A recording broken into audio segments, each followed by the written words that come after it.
Am I recording episode 2 right after I literally just finished recording episode 1? Yes, I am. Because I can.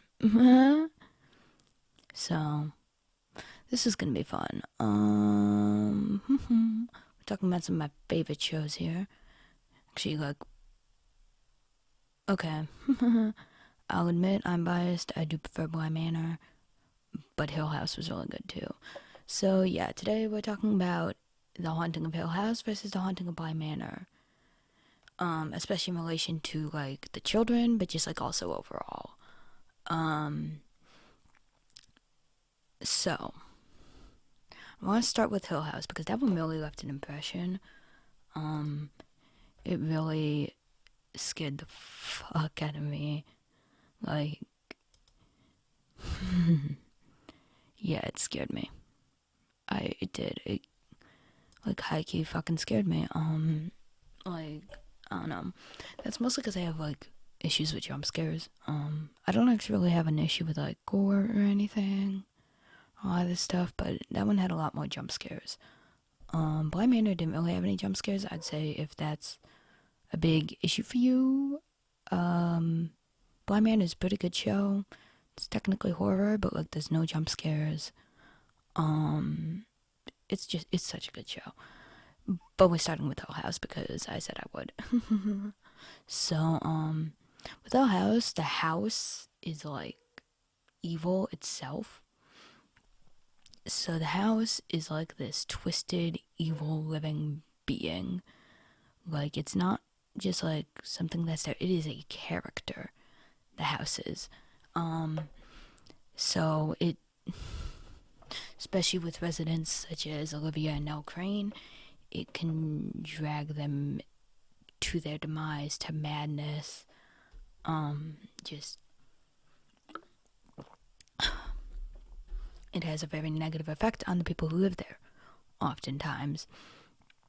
And for certain people, it can actually like trap them within the house in a manner. And, you know, as we see in the show, both Olivia and Nell, oh, I should probably do a trigger warning for this one. So, trigger warning for this episode, big old trigger warning. Oh my god. We're gonna be talking a lot about death and all that fun stuff. Including suicides and, you know, just general murder and like mental issues. Yeah, these are not happy shows. So anyways, both Olivia and Elle Crane killed themselves. Within the house. Um, I don't remember precisely how Olivia did it, and I feel like I should remember that. Hold on 1 second.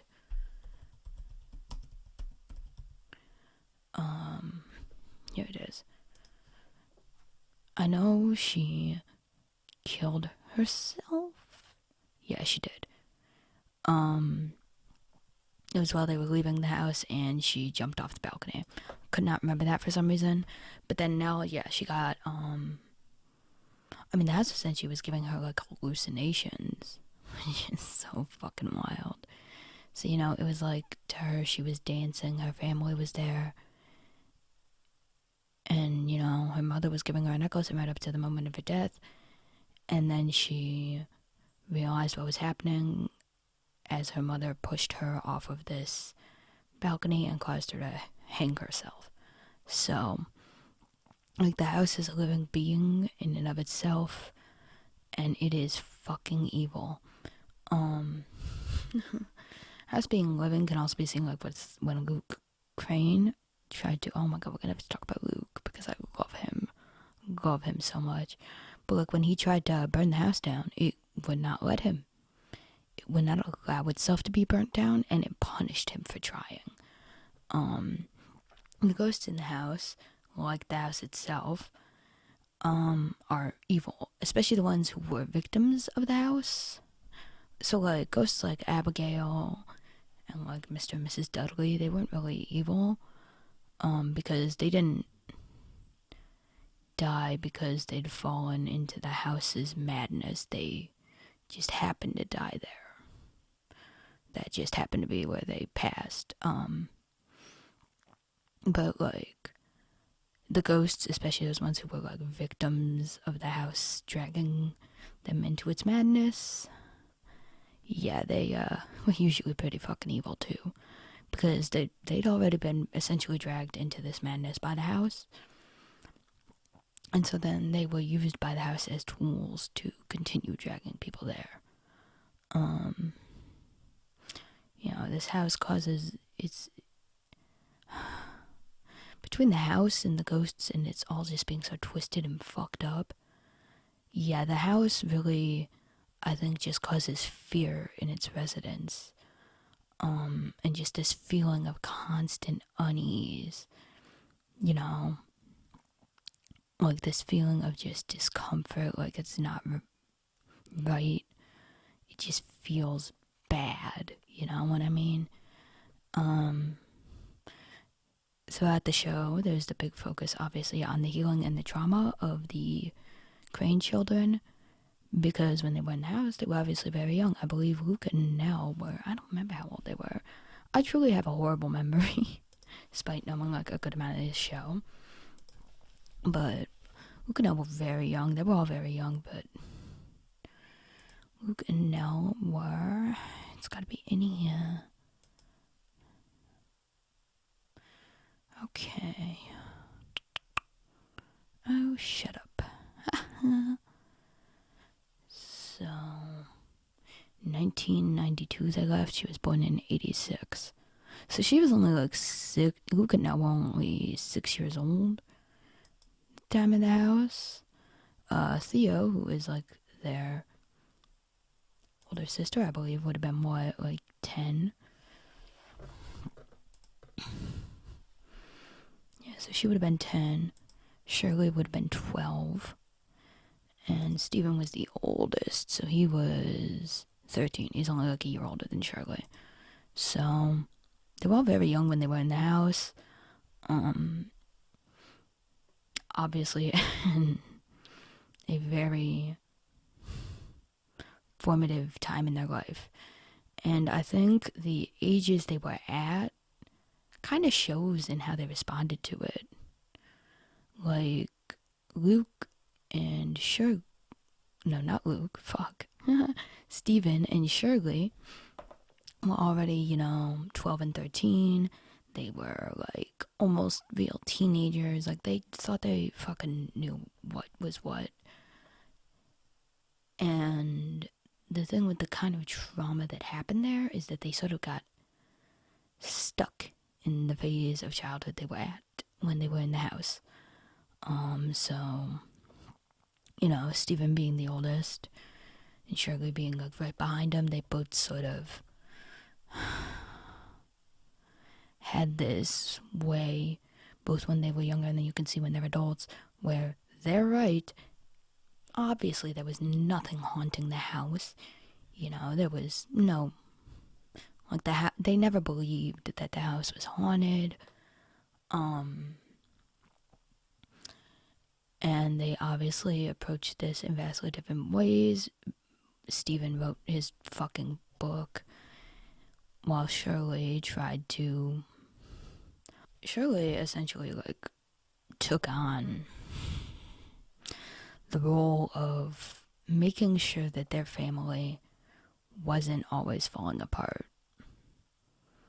But she couldn't necessarily do that. She couldn't necessarily keep it from happening, She always tried to be the reasonable one, the logical one, and it wasn't gonna happen.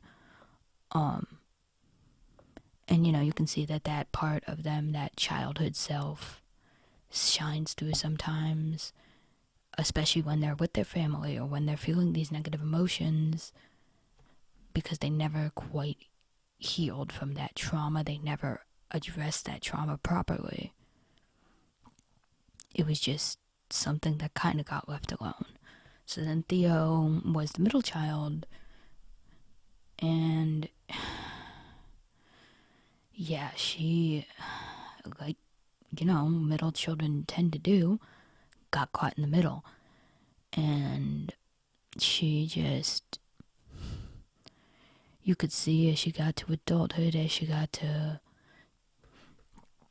this different stage in her life that she continued to be the middle child, the child who didn't necessarily want to be stuck in the middle, didn't want to be stuck between her other siblings, and she just kind of wanted to live her own life and be able to pursue all that without having to deal with all their drama as she sees it. And she tends to have a lot of walls up. She has this big defense up. And this isn't specific to Hell House, by the way, with the defense. Because you can also see in Bly Manor, there's definitely guarded characters, you know? Jamie is very emotionally guarded. But at the same time, it's not quite the same. Because with Theo, it is a defense mechanism in a way that it just wasn't with Jamie in a Manor. Oh, I don't even know how I'm explaining this. Let me think. So, Theo has all these walls built up, and they prevent anything from getting in, lest it be positive or negative or anything. It's not allowed in. While with Jamie, you can see she has some walls up. It takes her a little bit to open up with new people, but she has people. She has Hannah and Owen. She has eventually Danny. And, you know, she says she doesn't like the kids, but she's really good with them. She's good at, you know, the kids like her and all. So I'd say with Jamie, it's very different than it is with Theo, because she's mostly just slow to warm up to people. And I don't think that's as much as a trauma thing. I mean, she is traumatized. You can definitely see that within her character. But I also think it's one of those things where it's more like that's kind of just how she is. Like, some people are just a little slow to warm up, and that's okay. While with Theo, she just keeps everything out. Everything's blocked out. Because if the good stuff can't get in, neither can the bad stuff, neither can the negative emotions. And that is sort of how she copes with it. So then we get to my personal favorite character in this show, Luke. Well, Luke and I will talk about sort of together because they were the babies. They were the youngest. They were twins. And again, with the age gaps, they're the same age. I believe. Let me double check this. Where was it? Which page did I have this under? So with... Here she is. So with Shirley and Steven, they were... Okay. It only gives us years, I guess. They were born within a year of each other, right? They were within a year. And it's not really like a huge noticeable difference here. Because, you know, there's 2 years then between Shirley and Theo. And then 2 years between Theo and the twins. But it is more of a difference, you know. 12 to 13 is just, like, noticeably different than 10.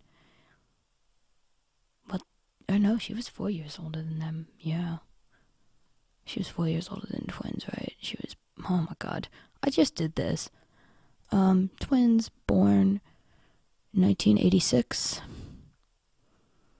Theo born 1982. So yeah, she's 4 years older than the twins and 2 years younger than Shirley, who is the closest to her in age. And as you can see, as they grow older, she ends up living with Shirley and her family. You know, she is close with her kids, so she does end up sort of closest to Shirley, while Shirley and Steven tend to just butt heads. But like, oh no, she's like 4 years older than the twins. So like 12, 13, very different age from 10. And 10 is a very different age from 6. So she's just sort of at this like noticeable difference from the others. Yeah, so then we'll get into Luca now. Now is...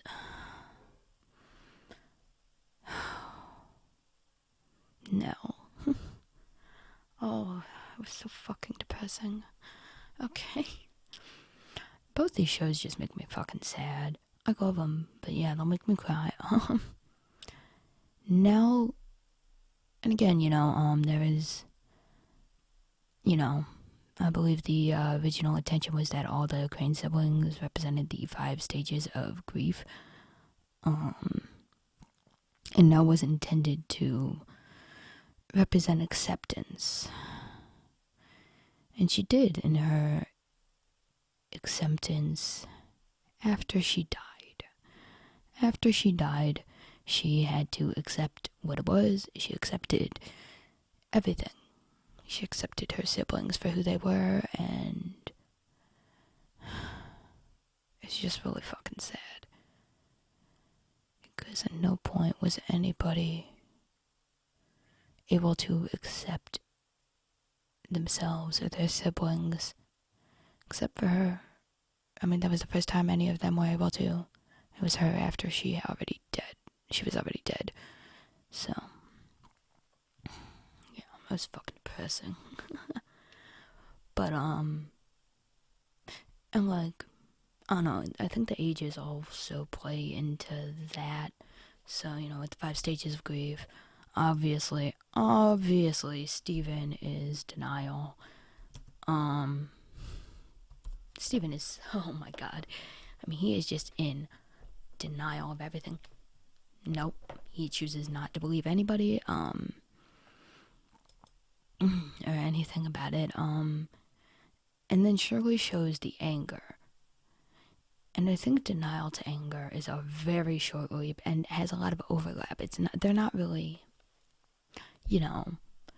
specific, separate stages. I like they kind of are, but they tend to blend easily, and you can kind of see in that they butt heads. And the thing is, when people like that butt heads, it tends to be a sorry, I keep getting distracted. But when 2 people like that butt heads, it's gonna be because they're similar in a manner. So then Theo is sort of the bargaining stage. She has all her walls up. So she's, I don't know how to explain this. Hold on. Let me see if anybody else has ever explained this better than I can.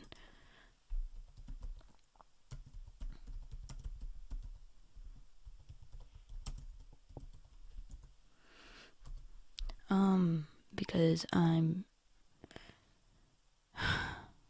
gonna try and explain this myself. So, anyways, Theo Crane is the stage of bargaining, and in that she tries to avoid, Shirley and Stephen's anger and isolation, while also sticking away from, Luke's depression and Nell's almost their acceptance, so she's still kind of in that depression stage. And she does, I don't know how to explain this.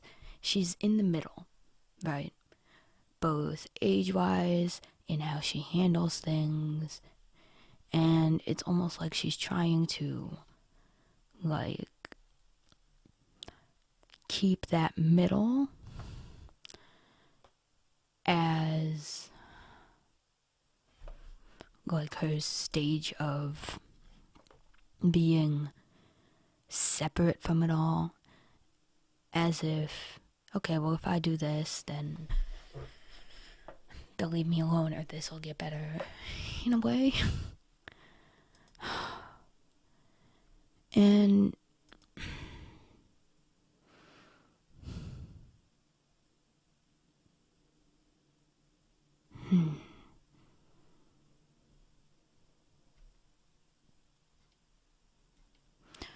I don't know. It's a very interesting representation of bargaining, I'll say. It's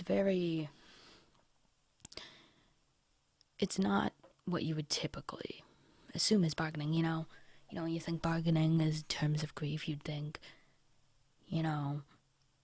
take my life for theirs, it should have been me, all this shit. You don't usually see the representation of how they put her in that she's sort of bargaining just for normalcy. Yeah, that's a good way to put it. She's almost bargaining with, like, everything around her to have some modicum of control, to have some sense of normalcy, and for that to help her heal from the trauma. There we go. That's what I meant to do. Okay, bitch. So, Luke Crane, my favorite character, to be clear. Luke is my favorite character, not because he's the best, I think, but because he, first of all, he's fucking relatable to me, isn't he? If we're talking about drug addiction, hey, you know who I am. But, he represents depression, and the thing is, my God, yeah, he's fucking depressed. I mean, this dude has gone through so much shit in his life. Him and Nell were both traumatized, like, really regularly during their childhood. And then, what? And then Nell fucking dies, and he's got this drug addiction he's never been able to kick. But he's 9 months clean. And his siblings, I think, don't even believe him. I mean, Steven, obviously sees him stealing, and, when he tells him it's not what it looks like, yeah, we get why Steven doesn't believe him, right? I do, definitely. If I was stealing from somebody who knew about me and my issues and who had tried to help me and seen me relapse many times, because there's people out there who have seen that. But, look, yeah, obviously they wouldn't believe me if I was like, it's not what it looks like, actually. I'm clean, I just need it for something else. But he's telling the truth, he is. And I'm so proud of him for that. And the thing is, he's a very good character. And a very good, just, way of representing how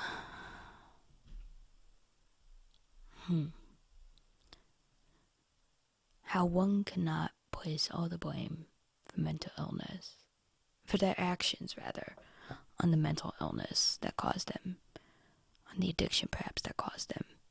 Because while that obviously was a big factor, it doesn't change the people that we've hurt, the people that have been hurt by us, even unintentionally.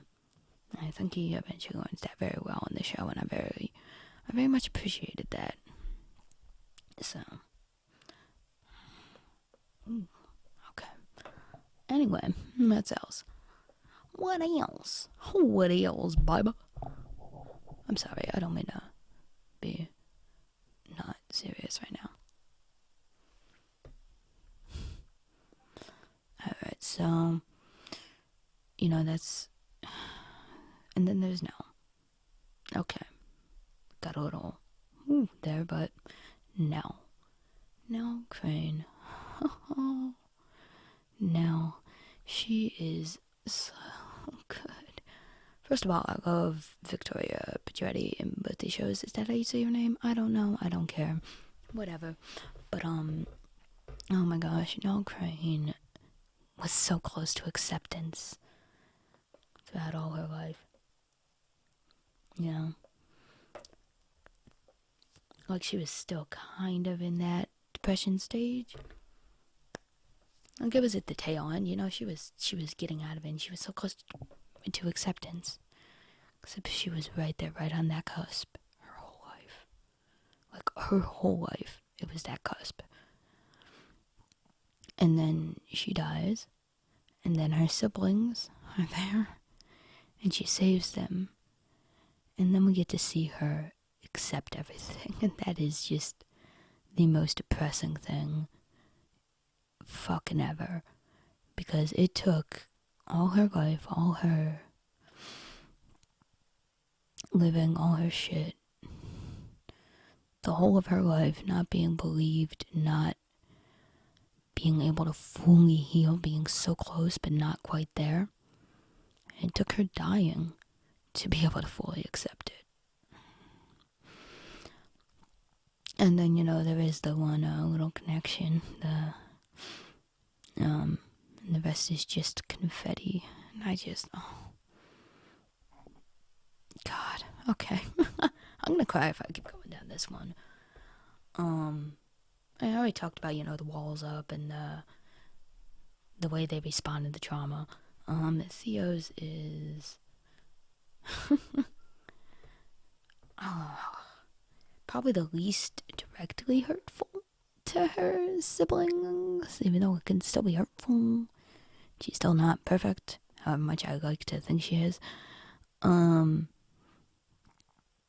here's the thing, is that, like, Shirley doesn't want to think she's hurting her siblings. Stephen doesn't want to think he's hurting his siblings. They don't want to think that what they do is actually hurting people. Right? They assume that they're just helping them, and, oh, well, we're doing this, we're taking responsibility. But Shirley is anger.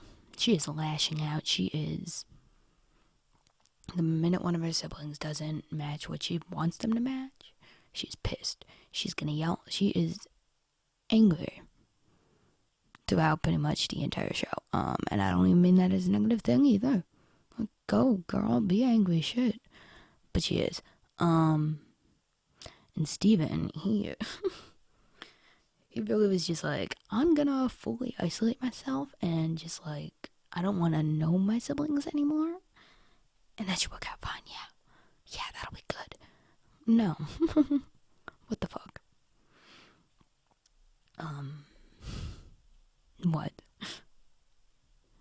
He was very obviously, trying to take care of his siblings with as little personal responsibility as possible.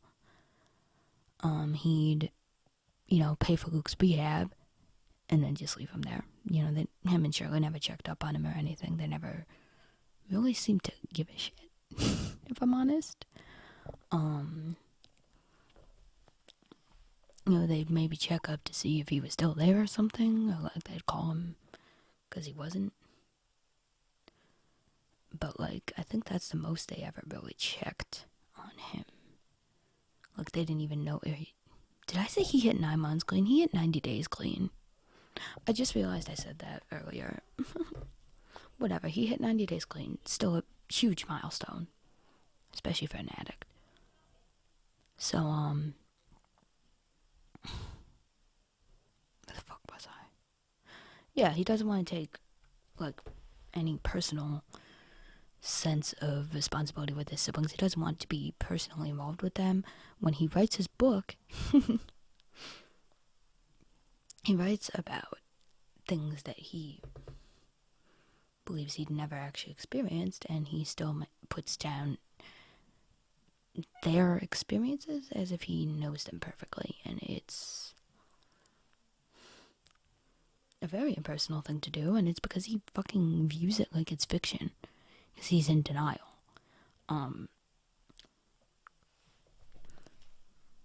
And when he, tries to just fix that by giving them money for the books, no. So obviously, as we already discussed, Shirley's anger, this doesn't go over well with her. So she lashes out. And with depression, there's gonna be hints of anger in there too. So, like, Luke throughout the show, just, he wanted to. You could see it, that he wanted to be able to be better. He just couldn't. I don't know. So, I will cut that out. Anyways, the big focus of the show is, like, focus on family and healing. Except that it kind of takes their sister's death for them to be able to heal. That's depressing. It really is. It's a very depressing show. But I will say, Luke Crane, love him. And we'll use that to move into Bly Manor because Peter Quint? What the fuck? Oh my god. Like, I watched Hill House first and then I watched Bly Manor. Let me tell you, going from that to that was what? I had no idea. Like, I was just sitting there like, who is this dude? Why is he a douchebag? Oh, I fucking hate him. I fucking hate him. So, in contrast, Hill House, the house itself is evil, right? We already went over that. It's a character in itself, and it is bad intentioned. Meanwhile, in Bly Manor, the house and the ghosts overall aren't evil. Like, a lot of them aren't. Most of them don't even know who they are, so they're pretty fucking harmless. They're just chilling. And, we even see that Fleur is able to control them well enough. It's like, oh, okay, so they pose like really no threat. But, even the ghosts who still are themselves, Hannah is still the caretaker. Like, she doesn't even know she's dead for a bit, but still. But, like, she, cares for these people, and she helps them throughout, even after she's already a ghost. And Rebecca, you can see, tries to fix what she's already done. And she tries to not do too much damage, even when she is still helping Peter. Really, the ghosts in the house are the result of one pretty stubborn, twisted character, but she's not, like, I don't know, I wouldn't say she's necessarily evil. I think she's just kind of a bitch. And good for her. But, the house is not evil. They say that their house, Hannah tells Danny that the house changes at night or whatever. But, like, they seem comfortable and happy during the day. And even later at night, when they're all hanging out together, they seem pretty okay with it. They're chilling. Like, overall, the house is not some big cause of stress. Eventually, they do move out because obviously, like, that one night was a super traumatizing event. And, you're usually not going to want to stick around in a house after that. But, like, prior to that, it wasn't like the house was inherently stressful, It wasn't like the house was causing them some great stress. So then, I think one of my favorite choices for this show is that the children just fully forgot the house. Like, they do not remember a single thing that happened. And good for them, honestly. Because that, like, really avoided them that sort of trauma. Like, they really just did not have to deal with that. But also, I don't know that they would have.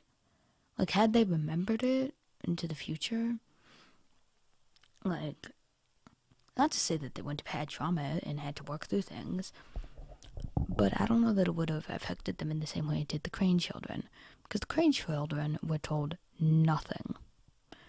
Right? Their father, he saw their mother attempting to murder 2 of their children and another kid who he'd never even seen before. Actually, no, she did murder the other kid, to be clear.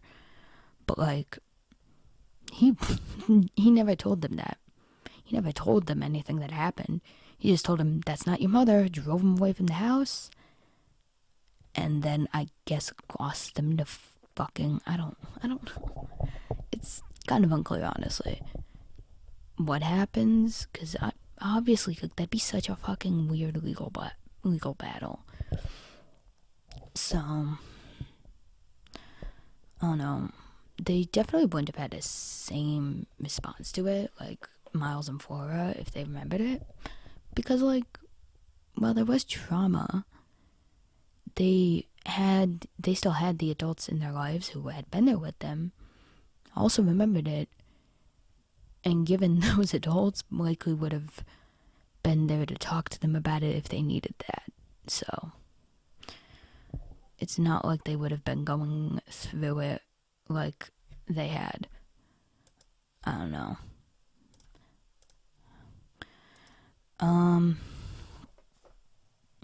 So I do think it is nice that they were unaffected by it, and that they just like fully forgot the haunting, because that's really nice. Like, that's really good. Like, yeah, limit their trauma. But also I think that if they had remembered it, it may not have actually they wouldn't have responded in the same way that the Crane siblings did, just because they had a different experience. They knew what was going on too, like throughout the haunting of that house. They seemed to know more than the adults did half the time. Like, they were not lied to and had stuff kept from them in the way that the grandchildren were. They were in the know more so than the adults were.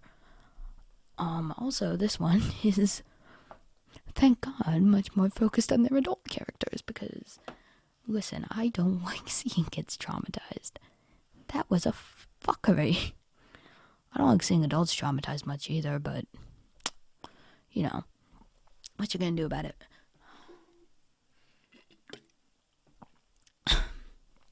But, you know, we do see that, you know, a lot of the adults also have their own trauma, their own issues.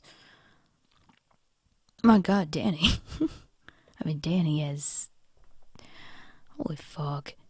So, like, you know, at the beginning of the show, you can also see, that her ex, whatever, fucking fiance, I guess. Fucking dead ex-boyfriend. But, like, you know, she's seeing him in mirrors and all this shit, and it's very obviously a response to trauma, but as is a lot of things she does that aren't necessarily in response to that specific trauma, but in response to, you know, her trauma growing up, both with her mother and with, like, being, you know, expected to be who she was expected to be. You know, there's a trauma that comes with that. Like, I don't know if we call it that often, but there's a trauma that comes with growing up gay when you're not supposed to be. Like, there is a certain type of, I'd call it trauma, yeah. It's long-lasting effects. So, okay. But with that, you can kind of see how this trauma turned her into more of a healer and a caretaker. It's not necessarily in a healthy way, to be clear. I don't think she's a healthy healer and caretaker. I think she tends to be, throughout the series, the kind of character who will abandon her own needs for the needs of others pretty often. But that's what it does. And you can see, you know, there's other characters in the series who are, you know, also taking care of people and there to help people out, but in less of a trauma-induced way, which we love to see. So, it's very interesting to watch. I think Danny Clayton is just such a good character, though. Because eventually, oh my God, the scene of her going out to that fucking fire and just, it's you and me now. Oh, it was such a good scene. Like, fuck yeah. Fuck that, dude. It was so good. It was. I love that. I love that scene. Oh my God. Oh my God.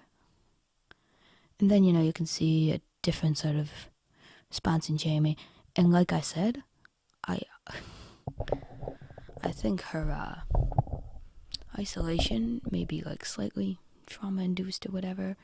You know, her sort of walls up approach a little bit, but at the same time, I think she learns. She's definitely learning to let her walls down.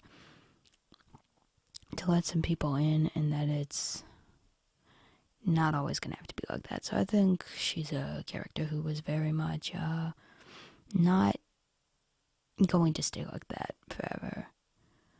While, not going to let it go to excess. She lets Danny in pretty quickly.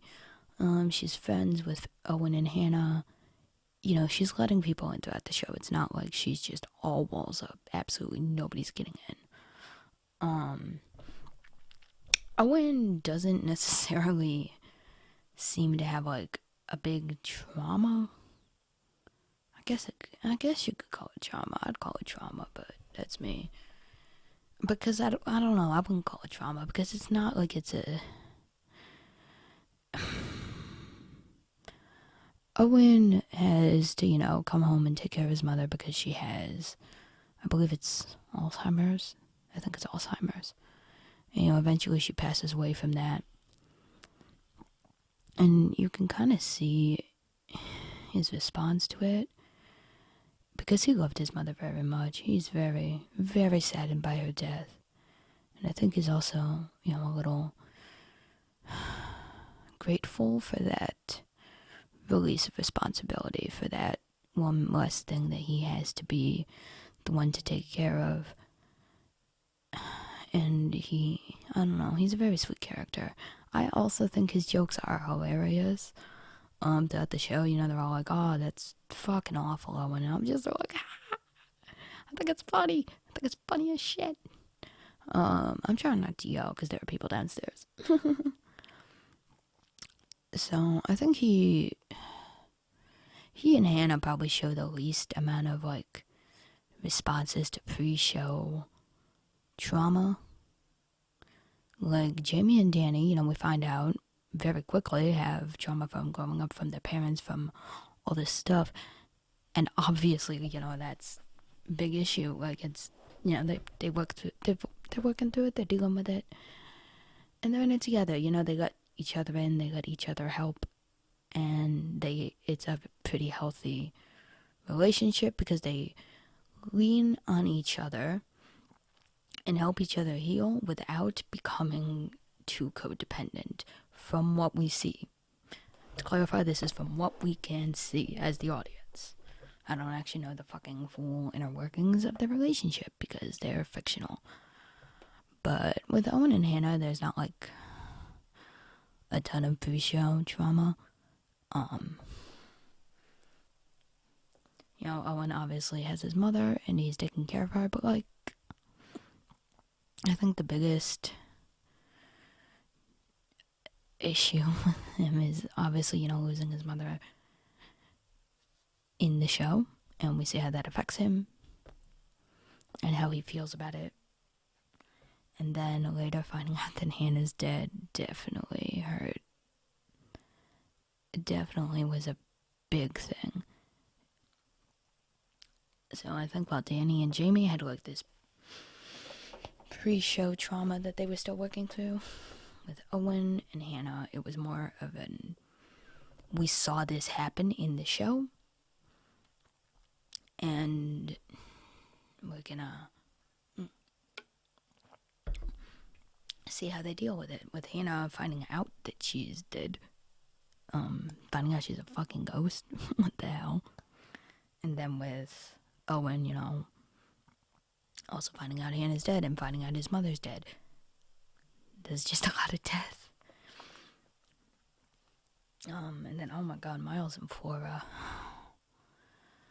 Flora obviously was very, very fucking traumatized by, finding her au pair who she loved dead in the lake and then seeing her ghost crying because of it.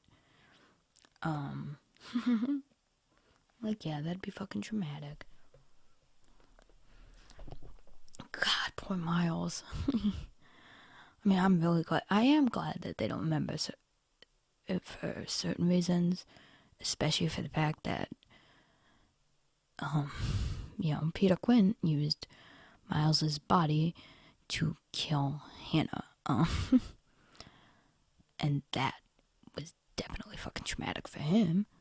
But also, the loss of his parents, And he's very, very, you can see throughout the show, he's very protective of his sister. He's very loyal. He wants to be able to keep her safe, and throughout the show, he does what he believes is the right thing. He's trying to do the right thing. He's trying to help everybody he can who he believes is in the right, if it makes sense. And, you know, obviously, Peter Quint is a piece of shit, but Miles doesn't know that. He's 10. Shit, dude. Not every 10-year-old is a great judge of a character, and, like, he did look up to him, you know, at a point. I don't know. So, even the two kids are very traumatized, but I think it's very kind of the show to allow them to move on and not have to have that memory of that house in their minds forever. If that makes sense. So, while the focus of Hill House was more on, you know, the healing and how they all had to kind of heal after Nell's death. I mean, Nell was like the first person to be able to accept who she was, who they were, what had happened. And it didn't happen until after her death. But throughout Bly Manor, we get to see throughout the show these living characters learning to accept who they are, who each other are, especially with Danny. Obviously, this one's a huge one with Danny. Oh my god. I mean, obviously, you know, she's gay. She's fucking gay. But, why does my laugh sound like that? Anyways,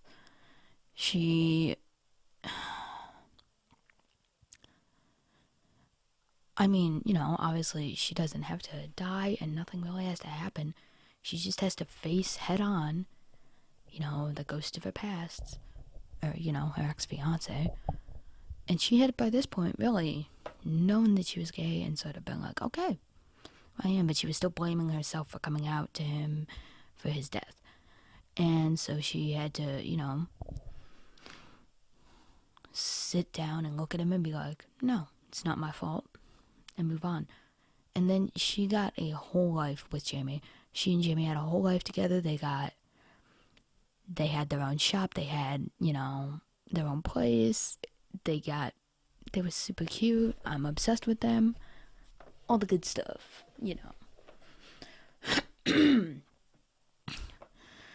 And it was really nice to have that quote unquote happy ending. Neither show really has a happy ending, if I'm honest. And again, you know, Hannah. Hannah tells Henry that, you know, he should tell Owen.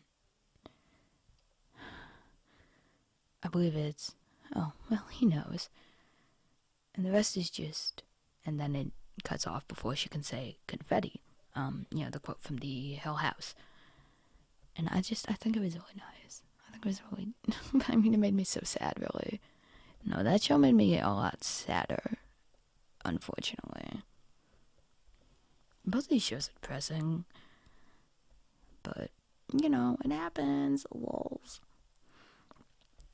So, in both of the shows, there's like instances of where the ghosts aren't necessarily actually ghosts.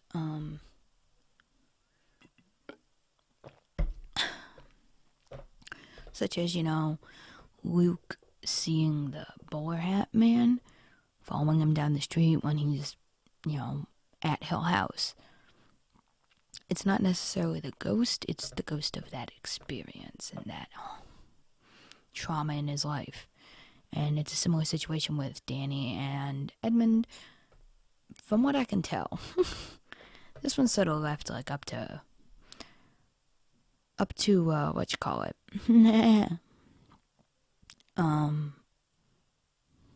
What?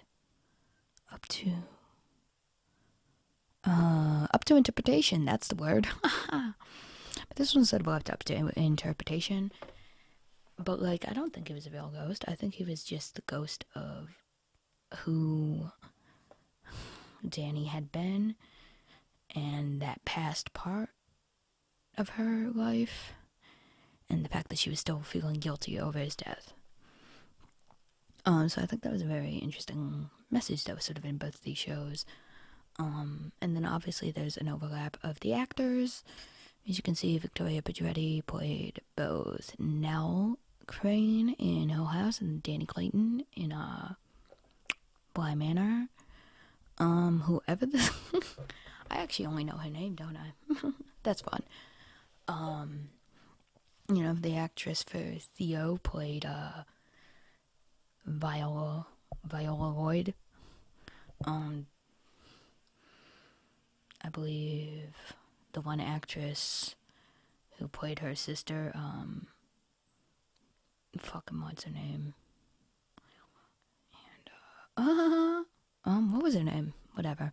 The sister's name. Perdita. That was her name.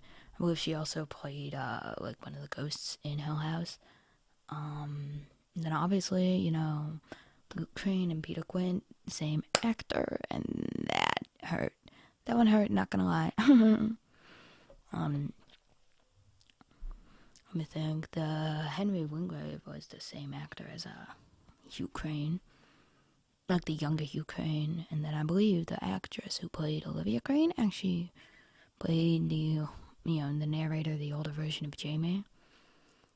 But yeah, there was a lot of overlap in the actors. That was really cool. Both shows had like very different approaches to how they got to their acceptance, but there was a big focus on, you know, love and connection and being there for each other and that helping people heal. You know, these positive connections helping people get better and heal. So I think there was a nice sort of connection between the two. While some of the messages were a bit different, that one kind of stayed the same. They obviously both showed very different ways that a haunting can affect people. Because in Hill House, they were obviously extremely traumatized. Because it was a very negative experience they were having, right? Like, they were having these ghosts that were just fucking twisted, fucking terrifying, and would attack them. Versus in Bly Manor, where some of the ghosts were their friends, some of the ghosts they knew, they loved. So it was one of those things where they were like, oh. And it was more sad than it was traumatizing. It was more of a, that person's fucking dead sort of thing. Like, especially with Hannah. Oh my gosh. In both of the shows, there's sort of this theme of running away from issues or running, I don't know, it's in the way they both, there's running away, right? Running away from not necessarily your own issues, but just from a past that you can't quite seem to escape. In Danny's case, you know, the guilt that she can't quite escape. Theo seems to be always running, and she has those walls built up, and Jamie sort of has similar walls, but again, like I already explained, not quite the same.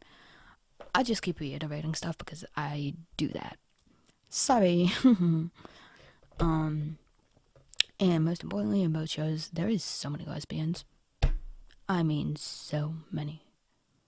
There's actually only like 2 lesbians per show. They're gay. They're really gay. Jimmy and Danny got, apparently, according to the guy who wrote the show, they got a happy ending. And I get it, you know, they had, like, what, I think he said they had 10 years together, which is fucking shocking. Oh my god. Yeah, they had 10 years together. That's a good life. That's a good happy ending. Except I don't want that to be their happy ending. I want them to be married and have kids. But technically they got their happy ending. I think Theo ended up with the girl she was sleeping with, but there wasn't really like as much development there. It was just sort of, Hill House wasn't very focused on romance. It was more about the relationships within their family and healing that than it was on like romantic relationships, that was not really its main thing. So, okay, I've now been recording for like almost an hour. I thought doing a 40-something minute solo episode was a lot. This is way too much. So I'm gonna shut this down. Yeah, I'm gonna shut this down. Thank you guys for listening. This is Route 76. I'm Jack. It is pronouns. And I hope you all have a wonderful day. Anything else? I feel like I'm missing something. I feel like I'm missing some, baby. Ooh. Yeah, I don't know. Alright. Thank you guys for tuning in. I will hopefully have this episode up on the 28th. So we'll see.